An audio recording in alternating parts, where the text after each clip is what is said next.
Vamos a ver el apartado 3 de esta unidad didáctica, otros servicios.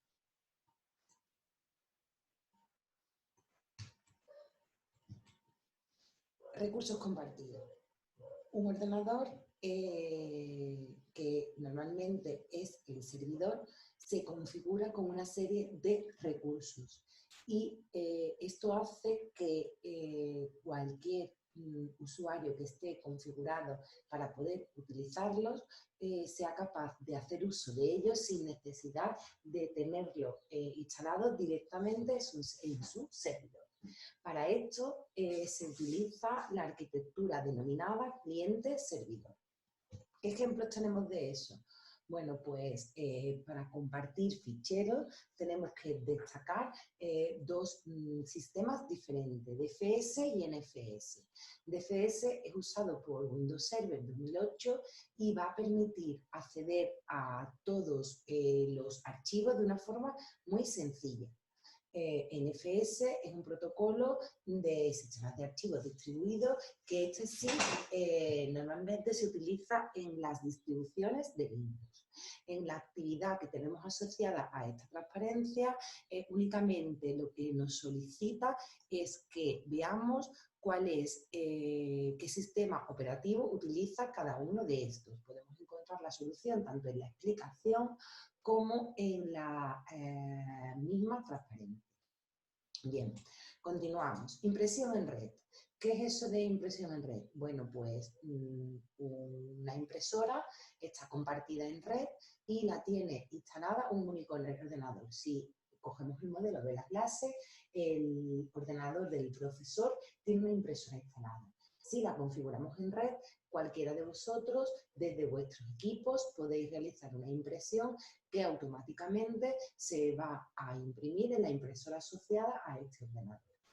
Se genera una cola de impresión que la gestiona el servidor, en este caso sería el ordenador del profesor, donde dependiendo del criterio se va a decidir qué documento es el que se va a imprimir. Normalmente se utiliza lo que se conoce como FIFO, que significa que el primero en llegar es el primero en salir. Si el alumno 1 manda un documento y 10 minutos después o 10 segundos después lo envía al alumno 2, se va a imprimir antes el del alumno 1 que el del alumno 2. Esta cola de impresión se va a almacenar en la memoria RAM del ordenador. ¿Por qué se hace? Bueno, pues porque es una memoria que permite trabajar de una forma mucho más rápida. Si no, pues se tira del disco duro del ordenador en forma de memoria virtual.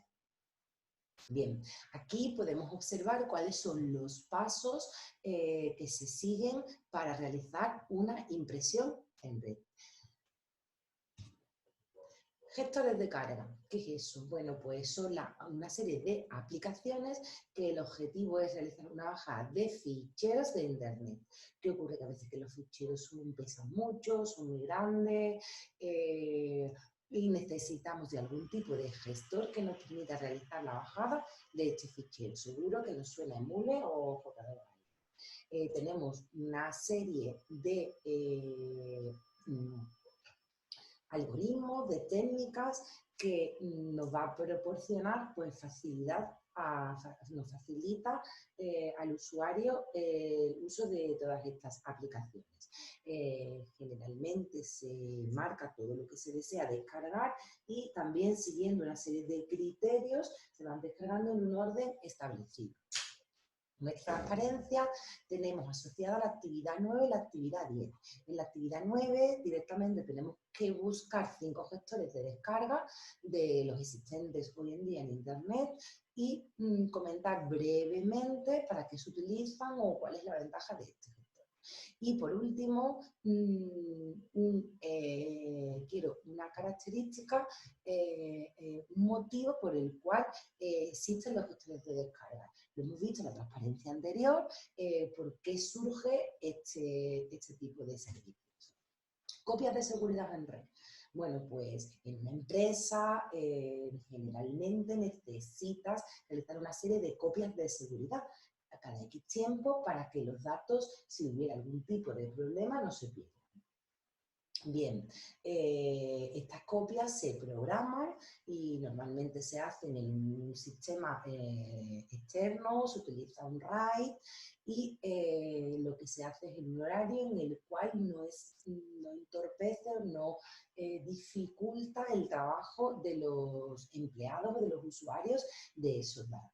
El administrador va a ser el encargado de ver cuáles son las necesidades de la red y dependiendo de eso, pues se va a establecer las copias de seguridad de una manera o de otra. Por ejemplo, si yo tengo una empresa con datos muy sensibles, a lo mejor necesito hacer 2 copias de seguridad al día. Pero si tengo una empresa pequeña o con datos no muy sensibles, pues puedo hacer la copia de seguridad una vez a la semana, incluso una vez al mes.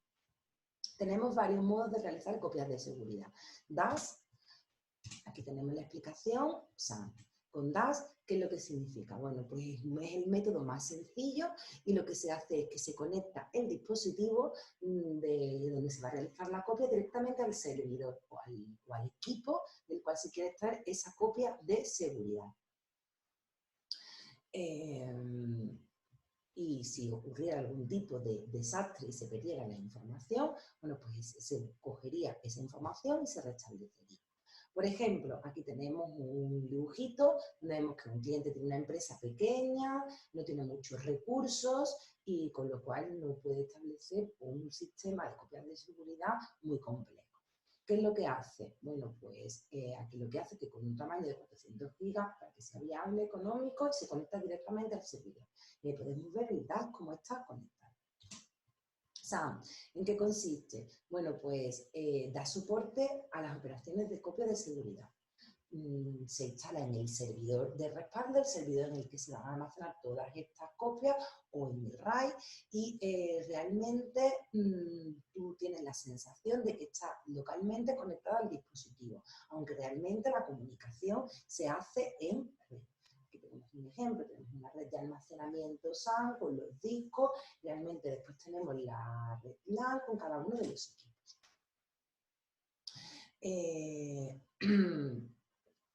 NAS. Bueno, pues, ¿en qué consiste? Los discos están conectados a la red y a las estaciones que van a utilizar la red para acceder a ellos. Ahí vemos en el dibujito cómo el dispositivo está conectado a esa red y ahí mismo se va a hacer la copia de seguridad. Existen diferentes compañías en Internet que te permiten realizar copias de forma remota. ¿Qué ocurre? Pues con esto te están dando un servicio, te están dando un espacio en la red y todo eso tiene un coste. Tiene una serie de ventajas, por ejemplo, la copia de seguridad se encuentra fuera de la empresa. Eso quiere decir que si ocurre un desastre, un incendio, bueno, pues no tenemos el servidor en el mismo sitio, tenemos el servidor en un sitio externo, con lo cual no vamos a tener problemas de que esos datos se pierdan.